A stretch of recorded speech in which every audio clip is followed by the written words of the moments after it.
सर्वात आधी आपला देश हा कृषीप्रधान देश आहे. या कृषीप्रधान देशात जिने कृषीची निर्मिती केली ती आदराणी निवृत्ती. जगाला शांतीचा आणि देशाला क्रांतीचा संदेश देणाऱ्या तथागतांमागे संयमाचा महामेरू बनून उभी टाकलेली राणी यशोधरा. 13व्या शतकात जेव्हा स्त्री मुक्ती स्त्री चळवळी यांनी जन्मही घेतला नव्हता त्यावेळी एक स्त्री पुढे येते आणि ती म्हणते, डोईचा पदरा आला खांद्यावरी भरल्या बाजारी जाईन मी. डोईचा पदरा आला खांद्यावरी भरल्या बाजारी जाईन मी. जनी म्हणे केसवा होऊन तुझी वेसवा. चंद्रभागी तरी मांडियाला पालं मनगटावरी तेल घाला कोणी. मी लढायला तयार आहे. ज्याला माझ्याशी लढायचे त्याने मनगटावर तेल घालून पुढे यावं असं आव्हान करणारी संतश्रेष्ठ जनाबाई. एक आई जिने दातृत्वाने कर्तृत्वाने मातृत्वाने एक नाही तर तब्बल 2 छत्रपती या महाराष्ट्राच्या मातीला दिल्या त्या राजमाता राष्ट्रमाता मासाहेब जिजाऊ. हा समाज ज्यावेळेस अज्ञान अंधकार आणि दारिद्र्याच्या कचाट्यात सापडला होता तेव्हा क्रांतीची लाट होऊन आल्या त्या अहिल्याबाई होळकर. बाबासाहेबांनी गुलामीची कबर खोदली खरी पण त्यामागे पोलादी पंख बनवून उभी टाकली ती माता रमाई जी संसाराच्या चटक्याने भाजून निघाली पण आपल्या संसाराची झळ बाबासाहेबांच्या कार्यकर्तृत्वाला लागू दिली नाही.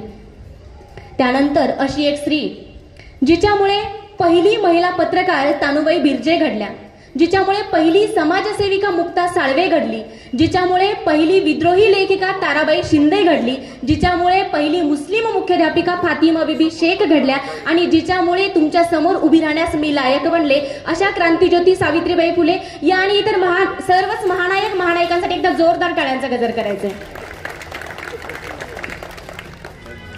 स्त्री म्हटलं की अवघाच ऐकायला येतं आपल्याला, स्त्री जन्मा तुझी कहाणी, स्त्री जन्मा तुझी कहाणी, हृदयी पाढा नयनी पाणी.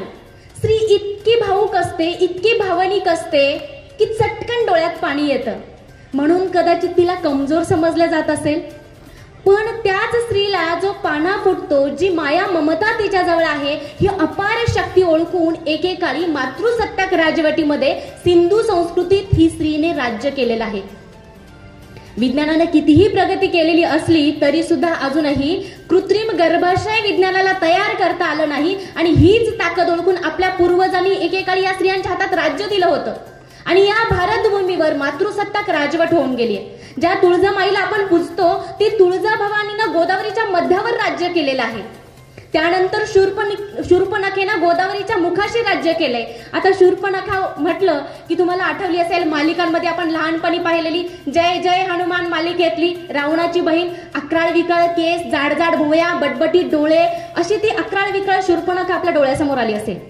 पण शूर्पणखा म्हणजे काय तर जी स्त्री सुंदररित्या आपल्या नखांवर सूप तोलून धरू शकते अशी शेतकऱ्यांची राणी म्हणजे शूर्पणखा म्हणजे शेतकरी महिला. त्या शूर्पणखेनं गोदावरीच्या मुखाशी राज्य केलं. सौदंतीचं गणराज्य रेणुकेनं चालवलं. अंबाबाईनं पंचगंगेच्या तीरावर राज्य केलं आणि मावळ प्रांतात मावलाई सटवाईनं राखण केलं. त्याच मावलाई आणि सटवाईला आपण आजही बायग आमच्या लेकरांचं राखण कर म्हणून 5-5 नैवेद्य, 7-7 कैऱ्या आणि एकेका नारळाचं लालच दाखवतो. एकेकाळी गणनायिका झालेली राणी तिला आपण 5 नैवेद्याची लाच देतो. पहिला भ्रष्टाचार मंडळी महिलांनी चालू केलेला आहे इथे, बरोबर आहे ना? बरं, मग एकेकाळी ही सशक्त असलेली महिला, अतिशय कणखर असलेली महिला आज कमकुवत काय बरं? आज सरकार म्हटलं की कोणी म्हटलं महिला सशक्तीकरणावर कार्यक्रम लावतात. खरंच आम्ही दुबळे आहोत का? खरंच आम्ही अशक्त आहोत का की आमच्या सशक्तीकरणाची गरज आहे? मी म्हणते जी स्त्री प्रसूतीच्या कळा सोसू शकते, त्या वेदना सहन करू शकते की ज्याची तीव्रता पुरुषाची एकाच वेळी 20 हाडं मोडल्यावर त्याला जितक्या वेदना होतील त्या वेदना जी बाई सहन करू शकते ती जगातली सगळ्यात शक्तिमान स्त्री आहे. मग एवढं असताना आम्ही अशक्त का झालो आणि कधी झालो? तर बघा, चुकलं कोणाचं? जन्मतात जर 1.5 किलोची मुलगी असेल ना तर तिला तुम्ही NICU मध्ये नाही ठेवलं, तुम्हाला पाहिजे नसली 3-4 मुलींच्या पाठीवर झाली असली तरी ती आरामात जगते. हेच 1.5 किलोचं पोरग तुम्हाला भरपूर पाहिजे असेल NICU मध्ये ठेवा, काचेच्या पेटीत ठेवा, कितीतरी स्पेशालिस्ट आणा, ते जगतं की नाही गॅरंटी नसते. म्हणजे निसर्गताच स्त्रियांना ताकद जास्त दिलेली आहे, शक्ती जास्त दिली आहे. मग भेद कुठे निर्माण झाला बरं? फरक पडतो तो आमच्या संस्कारामध्ये. बघा, आपण लहान लहान असू त्यावेळेस आपल्याला आई सहज म्हणायची, बाई ग इकडे जायचं नाही, बाई ग हे करायचं नाही, बाई ग हे खायचं नाही, बाई ग असं चालायचं नाही, असं बोलायचं नाही, वागू नको तोऱ्यात, चालू नको जोऱ्यात, बोलू नको जोऱ्यात, कारण तुला जायचंय परक्याच्या घरात. म्हणजे आम्हाला कळायला लागलं ना, तेव्हापासून आमच्या कानावर हे करू नको ते करू नको हे सूर होते. बरं, चुकून एखाद्याने आम्ही खळखळून हसलो तर लगेच आमची आजी म्हणायची, ए पोरीच्या जातीने एवढं मोठ्या नसणं बरं नव्हे. पण जर आमचा बाळराजा, लहान लेकरू, लहान मुलगा जर चुकून रडत रडत घरात आला तर बाप काय म्हणतो, ए काय रडतोय मुळमुळ पोरीसारखं, पोराने रडायचं असतं का, काय करायचं असतं, रडवायचं असतं. म्हणून आयुष्यभर काय करताय, रडवायचंच काम करताय. म्हणजे बघा, हा भेद आमच्या संस्कारामध्ये कळत नकळत झालेला आहे. बरं, आज आम्ही शिकलो, सवरलो, खूप पुढे गेलो, पण खरंच आम्ही यातून बाहेर पडलोय का? आमचे मेंदू खरंच गुलामगिरीतून बाहेर पडले का? तुम्हाला अहमदपूरचीच गोष्ट सांगते. एक 4-5 वर्षाखाली प्राध्यापक Shinde madam, Sunita Shinde madam, Jagtap madam, त्या आज आपल्यात नाही, पण त्यांनी व्याख्यान लावलं होतं अहमदपूरमध्येच. तर त्या व्याख्यानाच्या विचारमंचावर आम्ही बऱ्याच महिला बसलेलो होतो. तर त्यावेळेस एक उच्च शिक्षित महिलेने मला प्रश्न विचारला, बाई ग तुझा मालक काय करतो? तर मी त्यांनाच म्हटलं की मी नोकरी करत नाही. पुन्हा त्यांनी विचारलं, अगं मालक काय करतो तुझा? म्हटलं खरंच अहो मी नोकरी नाही करत, माझा दवाखाना आहे. त्यामुळे अगं तुझा नवरा काय करतो? म्हटलं अहो ते डॉक्टर आहे, पण त्यांच्याकडे सुद्धा मी नोकरी नाही करत, मी माझा वैयक्तिक दवाखाना चालवते. आणि जरी आम्ही एकत्रित दवाखाना चालवत असला तरी आम्ही एकमेकांकडे नोकरी करत नाही. ते माझे मालक नाही, मी त्यांची मालकीण नाही. हा, त्यांच्या सुखदुःखांमध्ये, त्यांच्या कष्टांमध्ये, त्यांच्या आनंदामध्ये मी सहभागी असते, त्यांची साथीदार असते. मला तुम्ही जोडीदार म्हणा, तुम्ही मला विचारा तुमचा जोडीदार काय करतो, मी सांगेल. पण मालक काय करतो म्हटल्यावर मी सांगणार नाहीये. आता तुम्ही म्हणाल की मालक म्हणून घेण्यात काय कमीपणा जाणवला, काय कमीपणा आला? मी तुम्हाला सांगते, वयाचा एक टप्पा असा येतो की त्या टप्प्यावर आपल्याला, म्हणजे आपण स्वीकारलंय की ठीक आहे बाबा आमचे मालक आहे, आमचे स्वामी, आपण स्वीकारतो. पण वयाच्या एका टप्प्यावर आपल्या तोंडातून कळत नकळत वाक्य येतं, प्रत्येक स्त्रीच्या कधी ना कधी येतं, ह्यांच्या बापाची नोकर आहे का मी? येतं की नाही? येतं ना. वाटतं की काय तेच मला या घरात किंमतच नाही, मला कोणी विचारतच नाही. आणि बहिणाबाई म्हणतात तसं आपल्या संसाराचं रडगाणं सुरू होतं. म्हणून मग जोडीदार म्हणायचं, मालक किंवा मालकीन एकमेकांचं बनू नका, कारण ते नंतर ओझं वाटतं आणि ते ओझं बहिणाबाईंच्या कवितेतून बाहेर येतं. अरे संसार संसार जसा तवा चुल्यावर, आधी हाताला चटके तवा मिळते भाकर. अरे संसार संसार नाही रडण कुडण, येड्या गळ्यातला हार म्हणून कोरे लोढण. गळ्यातला हार जर लोढणं बनायचं नसेल तर आपल्याला काय करावं लागेल? गाणं सुद्धा बदलावं लागेल. आधी हाताला चटकेन मग भाकर नाही, भाकर जळली तर जळू द्या, दुसरी टाका, मात्र हाताला चटके बसू द्यायचे नाही. आधी इतरांना खाऊ घालून मग मी खाणार नाही, कारण या सगळ्या घराचं ओझं माझ्यावर आहे. मी या घराची करती महिला आहे, त्यामुळे मला आधी सशक्त राहावं लागेल. आणि जुने लोक आपल्याला सांगतात की स्त्री पुरुष 2 चाके परस्पर होती सहाय्यके. पण पुरुष मंडळीने आजपर्यंत आपल्याला ना मागचं चाक केलंय, सायकलचं ओझं व्हायचं, पुढे यायचं नाही. पण आता तुम्हाला तेही व्हायची गरज नाही. तुम्ही कोणतं चाक आहे माहितीये का? घड्याळ पाहिलंय? घड्याळात एक छोटंसं चाक असतं, ते चाक महिला आहे. त्या घड्याळाचा तास काटा नवरा, सेकंद काटा, मिनिट काटा मुलं आणि इतर कुटुंब. हा जे छोटंसं घड्याळातलं चाक आहे ना, त्याचा जर समतोल व्यवस्थित राहिला ना, घर अख्खं व्यवस्थित चालतं. त्या चाकाचा समतोल बिघडला, एक तर ते पुढं पळतं, नाही तर बंद पडतं. मग हे संसारूपी घड्याळ जर आपल्याला व्यवस्थित चालवायचं असेल तर आपण आधी सशक्त आणि निरोगी असायला पाहिजे. म्हणून भाकर जळाली तर जळू द्या, चटके बसू द्यायचे नाही, स्वतःला आधी सावरायचं. जुने लोक म्हणतात की अंथरूण पाहून पाय पसरा, पण आता अंथरुणाला अंथरूण जोडून अंथरूण डबल करण्याची वेळ आलेली आहे. मात्र आकडून आकडून स्वतःला मारून घ्यायचं नाही, स्वतःला कमजोर समजायचं नाही. बघा, बऱ्याच महिलांना वाटतं की मला कोण विचारतंय, माझी काय किंमत आहे, किंवा मला हे शक्यच नाही, मी दुःखी आहे, कष्टी आहे, माझ्या इतक्या आयुष्यात दुःख कोणालाच नाही. असं जर तुम्हाला वाटत असेल तर तुम्ही अहिल्याबाई होळकरांना ओळखायचं, अहिल्याबाईंना आठवायचं. बघा, अहिल्याबाई होळकर आपल्याला माहित आहे, त्यांचं कर्तृत्वही आपल्याला माहित आहे, पण अहिल्याबाई होळकर नेमक्या काय होत्या आणि त्यांच्या चरित्रातून मला काय घ्यायचंय, एक प्रसंग तुम्हाला सांगते. अहिल्याबाई होळकर यांचे पतींचं निधन झालं, खंडेराव होळकरांचं निधन झालं. खंडेराव होळकरांनंतर 12 वर्षाने मल्हारराव होळकर, ज्यांच्या डोक्यावर मायेचा हात होता, ज्यांचा आधार त्यांना वाटत होता, त्या मल्हारराव होळकरांचंही निधन झालं.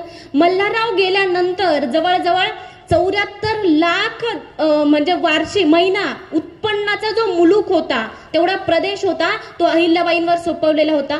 16 लाख रकमेची रोकड 17व्या शतकामध्ये, बरं 17व्या शतकामध्ये 74 लाख रोकडचा मुलूक आणि 16 लाख रुपये रक्कम अहिल्याबाईंकडे सोपून मल्हारराव गेले होते. मुलगा मालेराव वर्षभरात तोही वारला. आता मुलगा वारल्यानंतर अहिल्याबाईंनी काय करावं, कारण सरदारकीची वस्त्रे त्यांच्याकडे आलेली होती. त्यांनी रडत बसल्या असल्या तर सगळं काही राज्य चाललं गेलं असतं. तर त्यावेळेस अहिल्याबाईंकडे त्यांचा जो अधिकारी होता, आता अधिकारी कोण होते त्या काळात तुम्हाला माहिती आहे, तर एक अधिकारी होता गंगोबा तात्या आले आणि म्हणाले की अहिल्याबाई, तुम्ही कारभार आमच्यावर सोपवा, आम्ही तो कारभार चालवतो, आम्हाला दत्तक घ्या. अहिल्याबाईने स्पष्टपणे नकार दिला आणि आपल्या पुतण्याच्या हातात सगळा कारभार सोपून अहिल्याबाई स्वतः राज्यकारभार सांभाळायला लागणार होत्या. कारण मुलगा जाऊन हार्डली 3-4 दिवस झालेले होते. गंगोबा तात्याने पुण्याला पत्र पाठवलं पेशव्यांना आणि राघोबा दादा पेशव्यांना निरोप धाडला की दौलत बेतमाल झाली, तातडीनं येऊन ती समेटावी. म्हणजे आता दौलतीला कोणीच मालक राहिला नाहीये, बाईचं पोरगा गेलेला आहे, नवरा नाही, सासरा नाही, आता एकुलता एक जो पुरुष घरातला तोही गेला, बाई एकटी पडलीये, पटकन यान सगळं गुंडाळून घेऊन जा. राघोबा दादांना पत्र आलं. राघोबा दादा तातडीनं निघाले आणि क्षिप्रा नदीच्या काठावर त्यांनी आपला तळ ठोकला मध्यरात्रीला. हजारोंचं सैनिक घेऊन राघोबा दादा पेशवे युद्धाला चालून आले होते. इकडे अहिल्याबाईंना कल्पना नाही असं त्यांना वाटत होतं, पण अहिल्याबाईच्या हेर खात्यानं अहिल्याबाईंना आधीच कल्पना दिलेली होती. आणि दिवस उगवायला राघोबा दादा पेशवे पाहतात, क्षिप्रा नदीच्या दुसऱ्या तीरावर अहिल्याबाईंचं सैन्य होतं आणि राघोबा दादा पेशव्यांच्या हातात सकाळी दिवस उगायला पत्र पडलं आणि पत्रात लिहिलेलं होतं, क्षिप्रा नदी ओलांडाल तर फक्त आमची तलवार चालेल, आम्ही बोलणार नाही. पुढे मजकूर होता की मी स्त्री सैन्य घेऊन स्वतः युद्धाचं नेतृत्व करण्यासाठी पुढे येत आहे. जर तुम्ही माझ्याकडून हरला तर एका स्त्रीकडून जिंकण्यात कोणती मोठी मर्दुमकी, म्हणून कुठेही तुमचा नावलौकिक होणार नाही. पण एका बाईकडून हरला तर जगात तुम्हाला कुठेही तोंड दाखवायला जागा मिळणार नाही. तेव्हा शहाण्यास अति सांगणे न लगे, खाली भरतात अहिल्याबाई खंडेराव होळकर सई शिक्का. राघोबा दादा पेशवेनं काय करावं? राघोबा दादा पेशवे क्षिप्रा नदी ओलांडून अहिल्यादेवींना भेटायला गेले आणि सांगितलं, मागील 12 दिवसापूर्वी तुम्हाला पुत्र वियोग झालेला आहे, तुमच्या सांत्वनासाठी एक परिवार कुटुंब म्हणून आलेलो आहोत. बघा, मराठी स्त्रियांचे कुंकू पुसण्याचे उद्योग केले जातात, तेव्हा पेटून उठणाऱ्या मराठी स्त्रिया परमेश्वरालाही वाकवू शकतात, इतकी ताकद त्यांच्यामध्ये आहे. बरं, तुम्ही म्हणाल फक्त राजघराण्यातील महिलाच का? अहो, स्वातंत्र्य लढ्याच घ्या. ठीक आहे, तुम्ही 1,500 सरकार बदलवलं, हो, आजकाल सौगाते डॅश डॅश चालू झालेला आहे, पुन्हा काहीतरी सत्ता पालट करण्याच्या नादात तुम्ही असाल. 1,500 आम्ही सरकार बदलू शकतो, देशाची कल्याण करायचं ते करू शकतो, असं मनोमन वाटणाऱ्या महिलांसाठी मला तुम्हाला एक किस्सा सांगायचा आहे. सर्वसामान्य घरातील महिला काय करू शकतात? हौसा पाटील, क्रांतिसिंह नाना पाटील यांची मुलगी, भगवानराव पाटील यांची पत्नी. आता हौसा पाटील आणि तिच्यासारख्या कितीतरी काबाड कष्ट करणाऱ्या अडाणी महिला, अगदी लुगडे घालणाऱ्या, त्यांना कुठल्याही शिक्षणाचा गंध नसणाऱ्या महिला काय काय केलेला आहे स्वातंत्र्य लढ्याच्या चळवळीत, ऐकलं तर अक्षरशः अंगावर काटा उभा राहतो, इतके सुंदर प्रसंग आहे.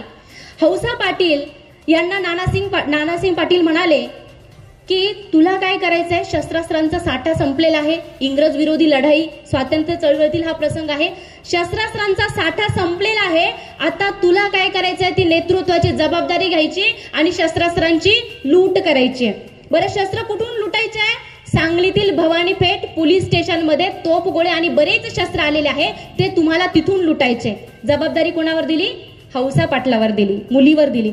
हौसा पाटील म्हणाल्या की माझं तान्हं लेकरू आहे, जर मी पकडल्या गेली तर जेल बंद होईल, त्यामुळे मला काही जमणार नाही. त्यावेळेस नानासिंह पाटील म्हणाले की जर तू माझी मुलगी असशील तर नाही म्हणणार नाही, आणि जर नाही म्हणलीस तर तू माझी मुलगीच नाही.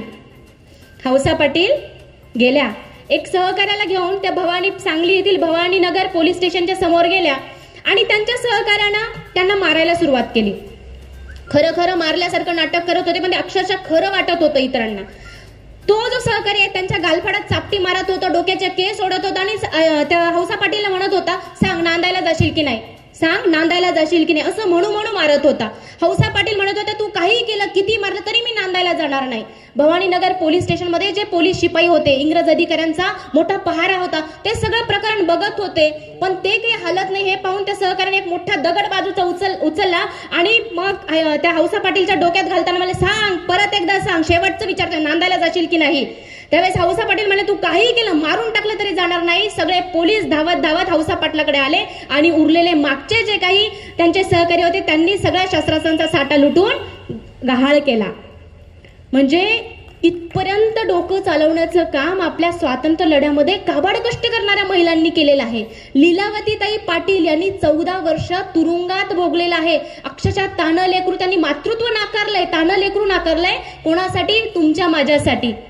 त्यानंतर शीला नाईकवाडे हिने तुरुंगात असताना आपल्या क्रांतिकारी बांधवांची ओळख पटू नये म्हणून अख्खा तुरुंगवासात मनोरुग्ण असल्याचं भासून वेड्याचं सोंग घेऊन ती बाई तुरुंगात राहिली.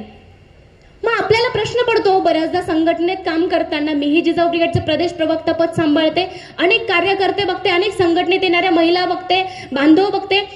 संघटनेत आपण एखाद्या मोर्चाचं नेतृत्व करतो, सोशल मीडियावर फोटो टाकतो, पोस्ट टाकतो, पेपरात प्रेस नोट देतो आणि म्हणतो, मी संघटनेसाठी काय काय नाही केलं हो, खूप केलंय मी संघटनेसाठी, माझ्या इतकं कोणीच केलं नाही. पण हे सगळं ऐकलं नाही त्यास, मग मला प्रश्न पडतो, खरंच मी काय केलंय? अजून काहीच केलं नाहीये, अजून तर मी सुरुवात सुद्धा केली नाहीये. मग जर आपल्याला संघटनेत टिकायचं असेल तर अशा नेतृत्वांचं मार्गदर्शन आणि अशा नेतृत्वांकडनं आपण खरं तर प्रेरणा घेणं अत्यंत गरजेचं असतं. अशा या महिला आहे, आपण प्रेरणा घेऊन नेतृत्व स्वीकारलं तर काय होणार आहे, आपली पुढची पिढी घडणार आहे. याचं सगळ्यात जिवंत उदाहरण म्हणजे जिजाऊ आहे. बघा, सगळ्यांना जिजाऊंचा इतिहास माहित आहे. जिजाऊ पुणे परगण्याला गेल्या होत्या.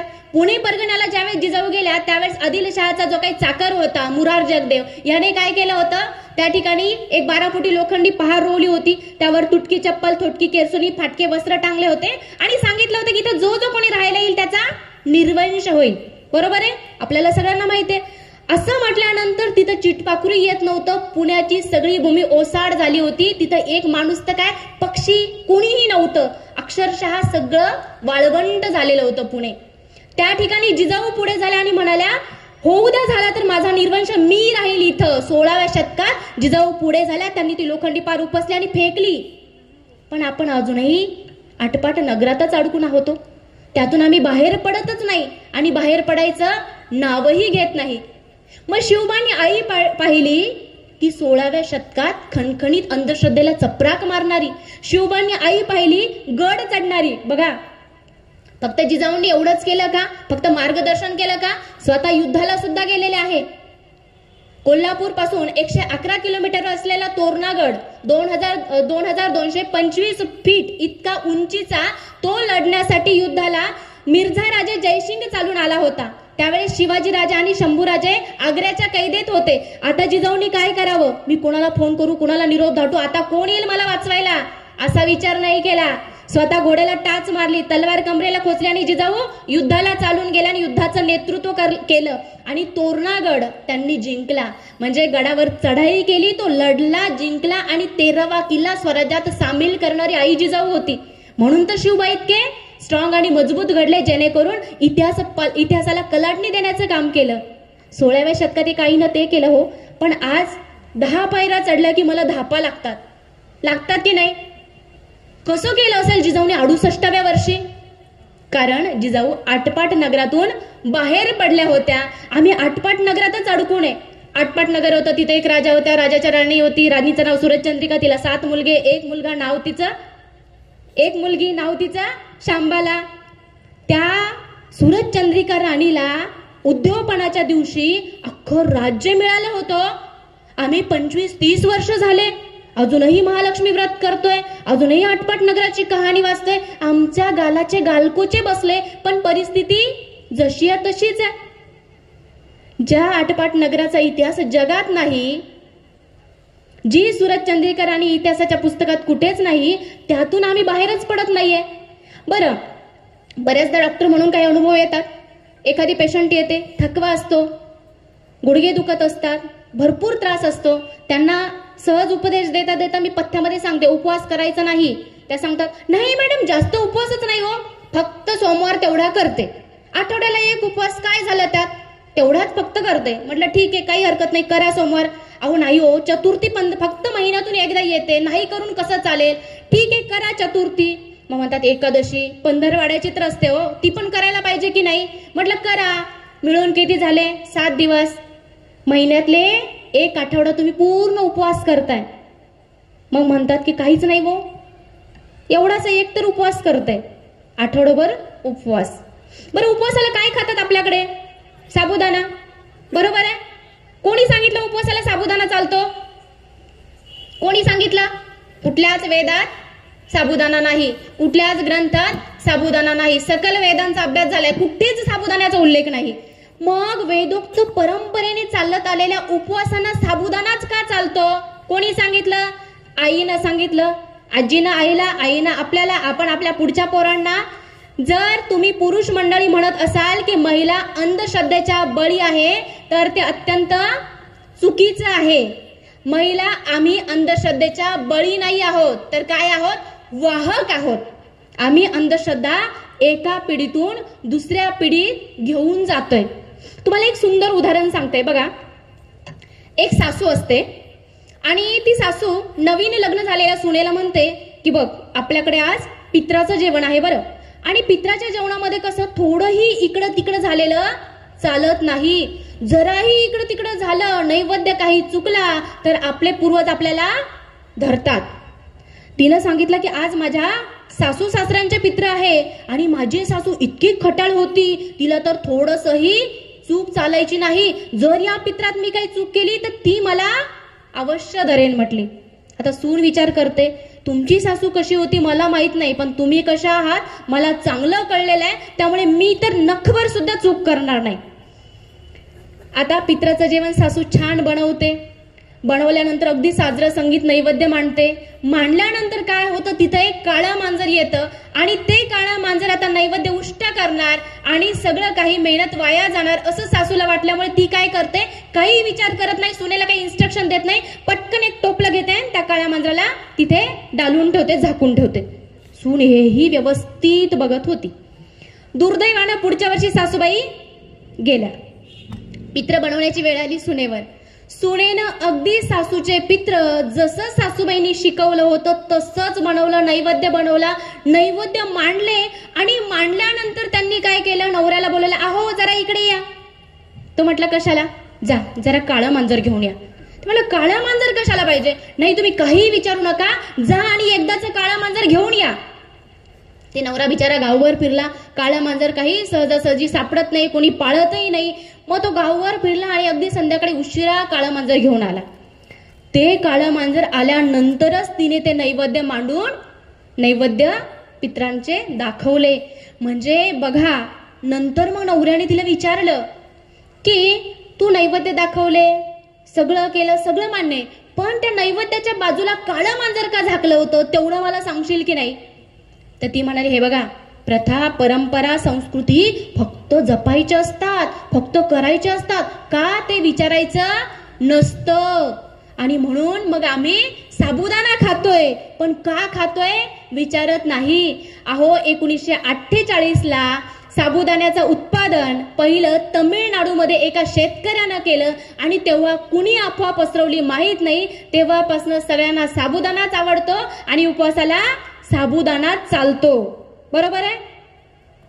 आता उपवास म्हणजे लंघन करायचं तर करा, मात्र त्यामध्ये काहीतरी तथ्य ठेवा. आपल्या शरीराला त्रास करून घेऊन आपले पार बघा, तुम्ही एखाद्या देवीला मंदिरात जाताय, चढताय आणि 10 ठिकाणी गुडघ्यावर हात टेकून बसताय, आवडलेल का हो देवाला? ते चेहऱ्याला वांग पडलेले आहे, गालाचे गालकोचे बसून पार गाल चपटे झालेले. कोणत्याच घरातल्या माणसाला आवडत नाही हो सारखी बाई आजारी पडली तर. ही सारखी आजारीच आहे म्हणतात. देवाला कसं आवडेल हो भक्त असा? त्यामुळे अक्षरशः मी म्हणते ताजं टवटवीत छान राहा आणि मग देवाला किती पायऱ्या चढायच्या चढा, तो देव निश्चित तुम्हाला पावेल. कारण कसं आहे, श्रद्धा ठेवायची, पण त्या श्रद्धेचे डोळे काढून तिला आंधळी केली ना की ती काही कामाची राहत नाही. ती कोणालाच आवडत नाही, देवाला सुद्धा आवडत नाही. तुम्ही देवाची भक्ती करा, पण ती भक्ती ज्यावेळेस भीतीत परिवर्तित झाली ना तर तिथं तुमची प्रगती कधीच होत नाही. गाडगे बाबांनी सांगितलंय, ज्या बायांना बुवा बाबांचं आणि ज्या घरातील पुरुषांना दारूचं व्यसन असेल ते घर कधीही पुढे जात नाही. आणि वास्तविकता आहे. आजकाल तर काय झालंय, उपवास ही फॅशन झाली आणि ट्रेंड आलाय. तुम्हाला सांगते, वट सावित्रीच्या आदल्या दिवशी तुम्ही बघा सगळे पार्लर फुल असतात, सगळे. आणि उपवास करण्याच्या सकाळी सकाळी आमचे स्टेटस सगळ्यांचे पडलेले असतात. मी पण अपवाद आहे असं मी म्हणणार नाही या ठिकाणी. म्हणजे आम्ही महिला आत्ता काय झालंय की उपवासांची फॅशन झाली आहे. बरे जेवढे शिकले, जेवढे पुढे गेले, जेवढ्या उच्चभ्रू सोसायटीमध्ये राहायला गेले तेवढे त्यांची पूजा, त्यांचं डेकोरेशन, बाई गं आमच्याकडे असं चालत नाही, बाई गं आमच्याकडे असं नाही, बाई गं आमच्याकडे तसं नाही. आम्ही त्यात अजून अडकत चाललोय. मग आमच्या शिक्षणाचा काही उपयोग खरंच करून घेतोय का आम्ही? बघा, आटपाट नगरातून तुम्हाला मला बाहेर निघावंच लागणार आहे. मी तुम्हाला एक गोष्ट सांगते, माझी स्वतःचीच गोष्ट सांगते. मी जे ज्ञान पाजळते ना तुमच्या समोर, स्व अनुभवातून पाजळते. बघा, मी सुद्धा आटपाट नगराचा उपवास केला होता, महालक्ष्मी व्रत कथा. आता झालं असं की आमच्या घरात सगळ्याच बायका उपवास करायला लागल्या. उपवास करायला लागल्यावर मी म्हटलं आईला की मला पण महालक्ष्मी व्रत करायचंय. आई म्हटली नाही, हे महालक्ष्मी व्रताचा उपवास खूप कडक असतो, तुझ्याच्याने होणार नाही, कारण या उपवासाला साबुदाणा खात नाही. म्हटलं उपवासाला साबुदाणाच खायचा नाही तर उपवास करायचा कशाला? कारण मला काय वाटलं होतं उपवास फक्त साबुदाणा खाण्यापुरतं करतात, कारण मी 5वीत होते. आई म्हटली नाही, हा उपवास केला तर तुला नोकरीवाला नवरा भेटतो, उद्या तू चांगली नोकरी करते, तू खूप मोठी साहेबीन होते. म्हटलं असं होणार असेल तर मी निरंकारही करायला तयार, कारण मला काही शेती करायची नाही.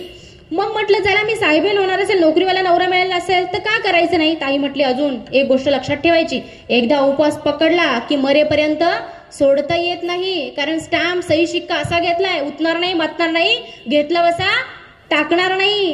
जर टाकला तर देवीचा कोप होणार म्हणजे होणार. मी म्हटलं असं आहे, ठीक आहे, एक तर उपवास करायचा आहे, महिन्यातून फक्त तुम्हाला मार्गशीर्षामध्ये 4-5 तर गुरुवार करायचे, करून टाकेल, काय येतात. उपवास चालू केला. 5वीत होते मी.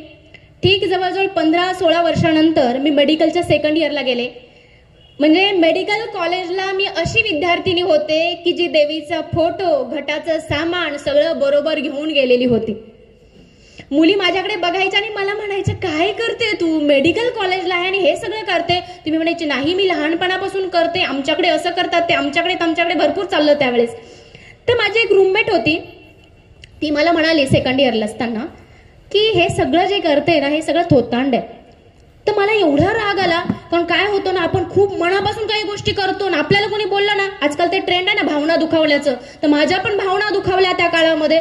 मी म्हटलं माझ्या आता भावना दुखावल्या, मी रडले, तू असं बोलूच कसं शकते? मी 16 वर्ष पोटाला चिमटा काढून तो उपवास केलाय, खेड्यामध्ये मिळाला तर मिळाला पेरू खाऊन तो उपवास केलाय, 2-2, 3-3 कप चहा पिऊन उपवास केलाय, आणि तू म्हणते की हे थोतांड आहे. मला खूप राग आला तिचा, पण तिने मनात शंका टाकली होती, ती पाल कुठेतरी चुकणारच होती. कारण असंही डोक्यात कुणी काही सांगितलं तर गप्प बसणाऱ्यातली मी नव्हती. मी म्हटलं याचा शोध घ्यायचा, खरंच आहे की नाही. शोध घ्यायला मला 2 वर्ष लागले, तोपर्यंत मेडिकलचं लास्ट इयर आलं. गावात गेले सुट्ट्यांमध्ये आणि आजीला विचारलं, बाई मला सांग, तू महालक्ष्मी व्रत का करत नाही? माझी आजी म्हणाली, आमच्या वेळी नव्हतं. म्हटलं अगं काय सांगते, माझी 75 वर्षाची आजी म्हणते की आमच्या वेळी महालक्ष्मी व्रत नव्हतं. ते मी म्हटलं नाही, तू करत नसेल, तुला माहित नसेल, सगळीकडे तर पुस्तक फिरलेलं आहे. मी तिच्या ज्या मैत्रिणी होत्या, आजीच्या, मंजाई पंजाई सगळ्यांना गाठलं आणि प्रत्येकीला विचारलं, तू महालक्ष्मी व्रत का करत नाही? तर त्या सगळ्या म्हटल्या आमच्या वेळी नव्हतं. म्हटलं अरे बापरे, वेदातला हा उपवास आहे, यांच्या वेळी नव्हतं, म्हणजे हा उपवास आला कधी? मग पूर्ण पुस्तक घेतलं, पुन्हा महालक्ष्मी व्रताचं प्रकाशन बघितलं, पहिलं प्रकाशन बघितलं आणि मग लक्षात आलं, मला जवळजवळ 2010 मध्ये माझ्या लक्षात आलं की 25-30 वर्षाखाली ज्यावेळेस पुण्यात प्रकाशन चालू झालं, एक केळकर नावाचे गुरुजी आहे, त्यांनी हे पुस्तक प्रकाशित केलं आणि त्या केळकर गुरुजींचे दर महिन्याला फक्त मार्गशीर्ष मध्ये बघा, महाराष्ट्रामध्ये महिलांची संख्या आहे 5 कोटी, 2.5 कोटी महिला इतर धर्मीय आहे, पुरोगामी आहे, आपल्यासारख्या सुधारलेल्या आहे, करत नाही. फक्त 2.5 कोटी महिलांनी जरी उपवास केले आणि एकीनं 7 पुस्तक असं पुस्तक जरी आतल्या आत फिरवले तरी 180 कोटीचा बिझनेस एका महिन्यात पुस्तक करत होते महालक्ष्मी व्रताचं. जिजाऊ सावित्री चरित्र ठेवा, 180 रुपये सुद्धा दिवसाला यायला महाग आहे. 180 कोटीची कमाई केळकर गुरुजींनी केली. त्यांच्या परदेशात मजल्यावर मजले चढले असतील. आमच्या इथे ज्या बायका 20-20, 25-25 वर्षापासून करतोय, नवऱ्याने दारू सोडाय म्हणून काही करताय तो अजून बेवडा झालेला आहे. घर सुधारावं म्हणून करतायत, अजून झोपडीची माडी झालेली नाही. आम्ही दारिद्र्य रेषेच्या वरती आलोच नाहीये. मगाशी म्हटलं तसं गालाचे गालकोचे बसले, पण आम्हाला काही देव पावला नाही. मग मी म्हटलं, माझ्या हे गणित लक्षात आलं. म्हटलं तरी सुद्धा अजून शहानिशा करायला हवी, कारण 16 वर्ष मी उपवास केलेला होता, कमी दिवस नव्हते. मग मी गेले भूगोलांच्या सरांकडे आणि सरांना म्हटलं, सर मला आटपाट नगर कुठल्या देशात आहे ते दाखवा. सर मला म्हटले, हा जगाच्या नकाशा आहे, फिरवत बस, दिवसभर बघ आणि आटपाट नगर शोध. मी म्हटलं आटपाट नगर अहो कुठेच सापडलं नाही मला ते जगाच्या नकाशात. मी म्हटलं चला नामांतरण झालं असेल त्या काळामध्ये सुद्धा, म्हणून म्हटलं आता सूरजचंद्रिका राणी शोधूया. इतिहासाचे गुरुजी होते, त्यांच्याकडे गेली. म्हटलं गुरुजी मला सूरजचंद्रिका राणी कोणत्या धड्यात सापडेल सांगा बरं. सर म्हणले इतिहासाचे पुस्तक घे आणि शोध. इतिहासाचे पुस्तक घेतले, मोगलांच्या राण्या सापडल्या, हो सूरजचंद्रिका राणी कुठेच सापडली नाही. मग म्हटलं की जे 16 वर्ष मी आटपाट नगरात घालवले ते आटपाट नगर जगाच्या इतिहासात नाही, सूरजचंद्रिका राणी नाही. मग आता काय करायचं? उपवास सोडायचा. पण पुन्हा विचार आला, मेडिकलची शेवटची परीक्षा आहे, फायनल इयर आहे, जर चुकून उपवास सोडला आणि नापास झालं तर काही खैर नाही. घरचे लगेच शुभमंगल सावधान करायला मोकळेच आहे. म्हणून म्हटलं ह्या वर्षी करूया, पुढच्या वर्षी सोडूया. पण पुन्हा विचार केला, आता ह्या वर्षी जरी पास झाले, डिग्री मिळाली, पुढच्या वर्षी ऑलरेडी लग्न होईल, जर चुकून देवीचा कोप झाला आणि एखादा बेवडा गळ्यात पडला तर त्यापेक्षा नको, आत्ताच रिस्क घेऊया. झालं तर झालं नापास. मी रिस्क घेतली आणि मी माझ्या फायनल इयरला मेडिकलच्या आटपाट नगरातून बाहेर पडली. उतणार नाही, मातणार नाही, घेतला वसा टाकणार नाही, तो वसा टाकला. जिजाऊ सावित्रीचा वसा घेतला, उपवास सोडला. मला वाटलं मी नापास होईल देवीच्या कोपाने. मी माझ्या विद्यापीठातून 2ऱ्या क्रमांकावर पास झाले आणि मला आदर्श विद्यार्थिनी पुरस्कार सुद्धा मिळाला. त्यावेळेस लक्षात आलं की पहिलं मी सांगितलं तसं ज्यावेळेस तुमची भक्ती भीतीत परिवर्तित होते ना, तिथे प्रगती कधीच होत नाही. श्रद्धा आणि अंधश्रद्धा एक बारीकशी लाईन असते, ती लाईन ओळखता आली की आपण जिंकलो. आजकाल कसं झालं माहितीये का, इतका ट्रेंड आलाय ना, म्हणजे उच्च शिक्षित लोक किती मोठा गाढवपणा करू शकतात, पुरुष असेल की स्त्री असेल, दोघांसाठी आहे. बघा बिहार आहे, बिहारमध्ये पूर्णिया जिल्हा आहे, पूर्णियामध्ये एक मंदिर आहे, कालिका माता मंदिर. कदाचित तुम्ही ती न्यूज ऐकली असेल, एबीपी माझावर ती न्यूज सलग चालली बरेच दिवस. त्या न्यूज मध्ये दाखवत होते की सगळे भाविक भक्त आल्यानंतर पहिलं त्या मंदिराच्या बाहेर एक कांगारू ठेवलेला होता, त्या कांगारूला मळवट भरत होते, कांगारूला फुलं वाहत होते, कांगारू मध्ये पूजेचं सामान टाकत होते आणि मग मंदिरात जात होते. आता शहानिशा केल्यावर कळलं की पुजाऱ्याने एक दिवस त्या जे काही हे असतं आपलं निर्माल्य असतं ते सगळं मंदिरातलं निर्माल्य उचलून त्या कांगारू म्हणजे डस्टबिन मध्ये टाकायला गेला. कोणीतरी एखाद्या लांब बसलेल्या भक्ताने ते पाहिलं आणि त्याला वाटलं पुजाऱ्याने त्या कांगारूची पूजा केली आहे. तो जाऊन तिथे पूजा करायला लागला. त्याला बघून दुसरा आला, तिथे पूजा करायला लागला, तिसरा आला आणि एक वेळ अशी आली की त्या मंदिराबाहेरची गर्दी पोलिसांना सुद्धा हटत नव्हती. मंदिरात गर्दी कमी, कांगारूच्या समोर गर्दी होती. कांगारू काय होतं? डस्टबिन होतं, यूज मी लिहिलेलं डस्टबिन. म्हणजे कोणीतरी करतोय, आपण कॉपी करतोय, व्हाय अँड हाऊ विचारायचंच राहून जातं का आणि कसं. शेवटी त्या पुजाऱ्यांना पत्रक काढावं लागलं, निवेदन द्यावं लागलं कलेक्टरला आणि कलेक्टरच्या आदेशानं ते कांगारूच तिथून उचलून न्यावं लागलं. पण आम्ही काही शहाणं झालेलो नाही.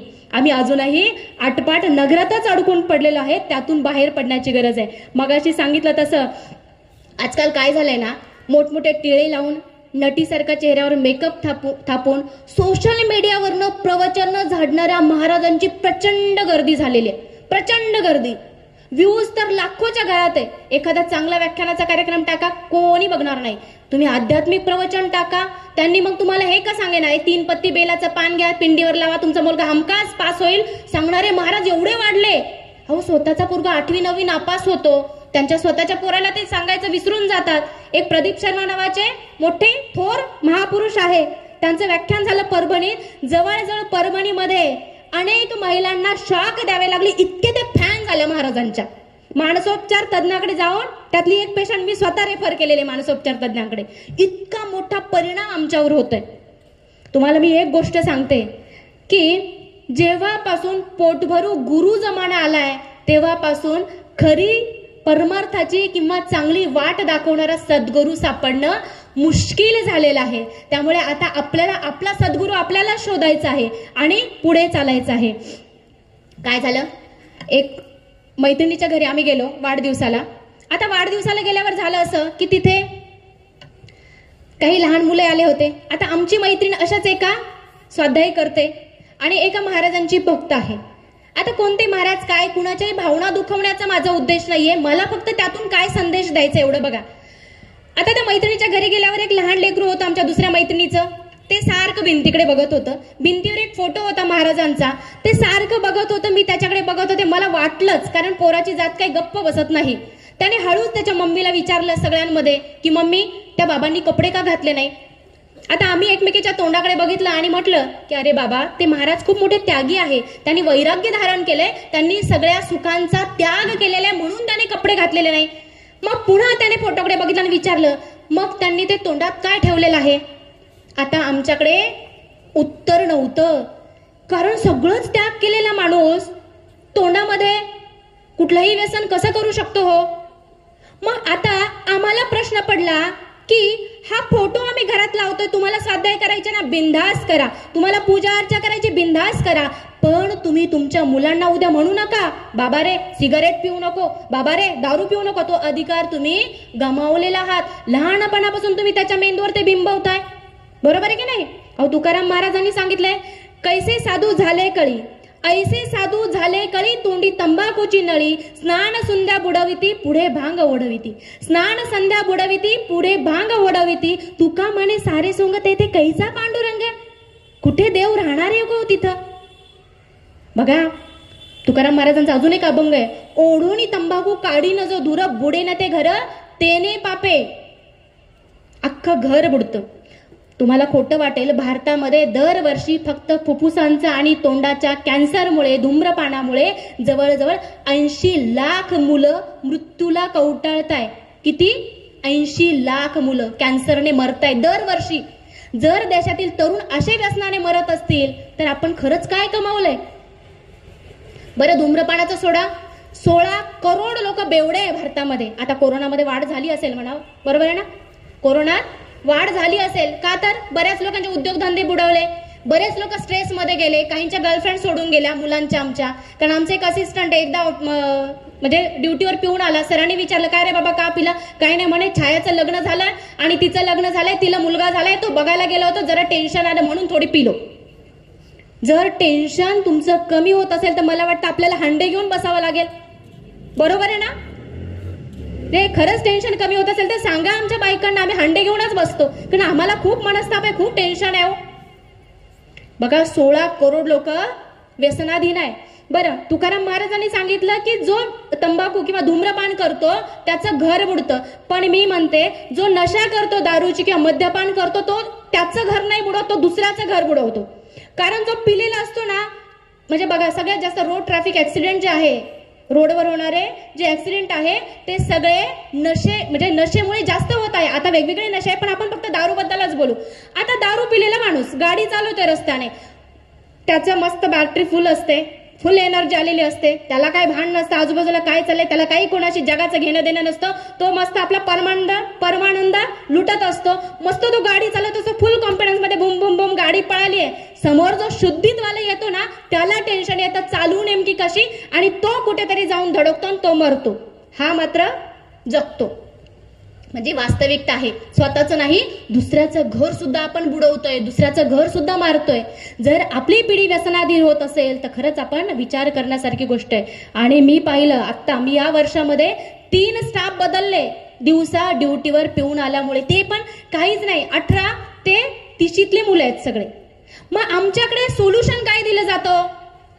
काय, एखादा मुलगा दारू पितोय, सगळ्यात चांगलं सोल्युशन, सगळ्यात चांगलं उत्तर काय असतं? काही नाही हो, लग्न करून टाका, हात पिवळे करा. एकदा पायात बेडी टाकली ना आपोआप सुधरेल. खरंच सुधारतात का हो? काही गरज नाही हात पिवळे करायची, लग्नात बेडी टाकायची, काही गरज नाही त्याला घरात अडकवायची. कारण तुमची एखादी मुलगी असेल आणि कोणी आलं तुमच्याकडे आणि म्हणालं की बाबा आमचा मुलगा खूप वाया गेलाय हो, रात्री रात्री घरीच येत नाही, खूप दारू पितोय, तुमची मुलगी देऊन टाका ना आमच्या मुलाला, जरा सुधरेल तरी. द्याल का आपण मुलगी? मग जर चुकून एखाद्याचा मुलगा जर व्यसनेच्या आहारी गेला असेल तर चुकूनही त्याचे हात पिवळे करू नका. कारण त्याचं कल्याण करण्याच्या नादामध्ये तुम्ही दुसऱ्याच्या लेकराचं वाटोळं करताय. तुम्ही दुसऱ्याच्याच नाही तर त्याला होणाऱ्या लेकरांचं सुद्धा वाटोळं करताय. आणि तुम्ही आयुष्यभर आईबाप म्हणून फक्त त्यांची दुर्दशा बघून रडत असतात. मग सगळ्यात उत्तम पर्याय काय आहे? सगळ्यात आधी आपल्या पोराला कुठे न्यायचं? व्यसनमुक्ती केंद्रात न्यायचं, त्याला ऍडमिट करायचं, त्याला व्यसनातून मुक्त करायचं आणि मग बिनधास्त लग्न करायचं. तसे आता लग्नाला पोरी मिळणं मुश्किल झालेलं आहे. चांगल्याला मिळेना, व्यसनाधीनवाल्याला कोण देणार आहे?